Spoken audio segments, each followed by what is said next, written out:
ഏട്ടൻ പുറത്ത് പോയിട്ട് വരുമ്പോൾ എനിക്ക് പച്ചമാങ്ങ മേടിച്ചു കൊടുത്തിട്ടുണ്ടായിരുന്നു. എനിക്കാണിപ്പോൾ മാങ്ങ കഴിക്കാൻ ഭയങ്കര ആഗ്രഹം കേട്ടോ. ശരിക്കും ഗർഭിണികൾക്ക് ഇതുപോലെ മാങ്ങ കഴിക്കാൻ ആഗ്രഹം തോന്നുമെന്ന് പറയുമ്പോൾ ഞാൻ അങ്ങനെ വിശ്വസിച്ചിരുന്നില്ല. എനിക്ക് എൻ്റെ കാത്തൂൻ്റെ വിശേഷം ഉണ്ടായിരിക്കും എനിക്ക് മാങ്ങയോട് വലിയ ആഗ്രഹം തോന്നിയിട്ടില്ല കേട്ടോ. പക്ഷേ ഈ പ്രാവശ്യം അങ്ങനെയല്ല. എനിക്ക് നല്ല മാങ്ങ ഉപ്പിലിട്ടത് അച്ചാറൊക്കെ കഴിക്കാൻ ഭയങ്കര ഇഷ്ടമാണ്. അപ്പോൾ എന്തായാലും ഏട്ടനിക്ക് മാങ്ങ മേടിച്ചു കൊടുക്കുന്നില്ല, അതൊക്കെ ഉപ്പിലിടാമെന്ന് വിചാരിച്ചു. ഞാൻ കൈയോടക്കെ മാങ്ങയ്ക്കെടുത്ത് നല്ല വൃത്തിയിൽ കഴുകുന്നുണ്ട്. അപ്പോൾ എൻ്റെ അമ്മ വിളിച്ചപ്പോൾ എനിക്ക് അമ്മേന്ന് ചീത്ത കേട്ടു ട്ടോ. കാരണം മാങ്ങ വേടിച്ചതിന്. കാരണം വീട്ടിൽ ഒരുപാട് മാങ്ങയുണ്ട്. എന്നിട്ട് ഞങ്ങൾ പുറത്തുനിന്ന് മേടിച്ചില്ലേ എന്നാണ് അമ്മേടെ ചീത്ത. പക്ഷേ മരത്തുമ്മ കയറി മാങ്ങ പൊട്ടിക്കാണ്ട് നല്ലതല്ലേ. മേടിക്കുമ്പോൾ നമ്മളെ പണി എളുപ്പത്തിൽ തീരും. അങ്ങനെ അത് നന്നായി കഴുകിയ മാങ്ങ എടുത്ത് ഞാൻ നന്നായി തുടച്ച് ക്ലീനാക്കി വെക്കുന്നുണ്ട്. വെള്ളത്തിൻ്റെ അംശം ഉണ്ടെങ്കിൽ മാങ്ങ ഉപ്പിലിട്ട് ഞാൻ പൂപ്പൽ വരുമെന്ന് വിചാരിച്ചിട്ടാണ്. പിന്നെ മുറിച്ചാണ്ട് നോക്കിയപ്പോൾ പഴുത്ത മാങ്ങ. പിന്നെ എന്തെങ്കിലും ആവട്ടെ എന്ന് ഞാനങ്ങോട്ട് ചിന്തിച്ചു. വെച്ച കാല് പിന്നോട്ട് വെക്കില്ല എന്ന് ഞാനും തീരുമാനിച്ച് അത് ഉപ്പിലിടാന്ന് വിചാരിച്ചു. മാങ്ങ കഴിച്ച് നോക്കിയപ്പോൾ വലിയ പുളിയൊന്നും ഇല്ല കേട്ടോ. അത്യാവശ്യം മധുരം, എന്നുവെച്ചാൽ ചെറിയൊരു പുളി. ആ ഒരു പാകത്തിന്മേൽ ഇപ്പം ഈ മാങ്ങ ഇരിക്കുന്നത്. പക്ഷെ എന്നാലും ഞാൻ തോറ്റു കൊടുക്കില്ല. ഇത് തന്നെ എടുത്ത് മാങ്ങ ഉപ്പിലിടാന്ന് വിചാരിച്ചു. അങ്ങനെ ഞാൻ ഓരോ മാങ്ങ കട്ട് ചെയ്യുമ്പോഴേക്കും നമ്മളെ കാത്തുമ്മ അവിടെ വാശി തുടങ്ങി. അവൾക്ക് മാങ്ങ ഉപ്പിട്ട് കഴിക്കണം എന്ന് പറഞ്ഞിട്ട്.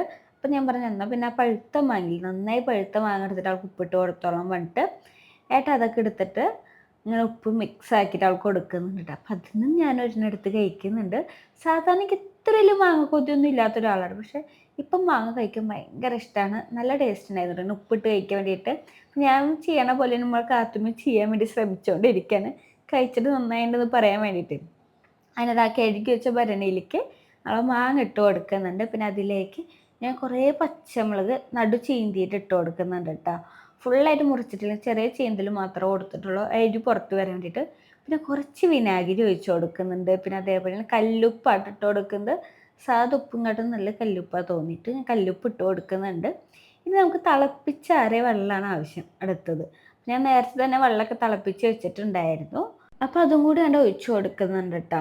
അങ്ങനെ ഉപ്പിലിടുന്ന എൻ്റെ പണി ഏകദേശം തീർന്നിട്ടുണ്ട്. ഇനി ഇങ്ങനെ തന്നെയാണ് ഉപ്പിലിടുക ചോദിച്ച് എനിക്ക് അറിഞ്ഞൂടെ. ഞാൻ ആദ്യമായിട്ടാണ് ഇങ്ങനെ മാങ്ങ ഉപ്പിലിട്ട് വയ്ക്കുന്നത്. അങ്ങനെ അതെല്ലാം സെറ്റാക്കിയതിന് ശേഷം ഇത് അങ്ങോട്ട് അടച്ച് വയ്ക്കാം നമുക്ക്. ഇനിയിപ്പോൾ നാളെ രാവിലെ എഴുന്നേൽക്കുമ്പോൾ ഈ ഭരണിയിൽ ഒരു മാങ്ങ പീസെങ്കിലും ഉണ്ടെങ്കിൽ അത് കഴിക്കുന്നത് ഞാൻ കാണിക്കാട്ടുണ്ടാവാൻ ചാൻസ് ഇല്ല. കാരണം അവിടെ അപ്പയും മോളും ഭയങ്കര കൊതിയന്മാരാണ് ഇതിൽ. അങ്ങനെ അതെല്ലാം മാറ്റി വെച്ചതിന് ശേഷം കൂടി ചിക്ക് കളയാൻ വേണ്ടിയിട്ട് റൂമിലേക്ക് വന്നതാണ് കേട്ടോ.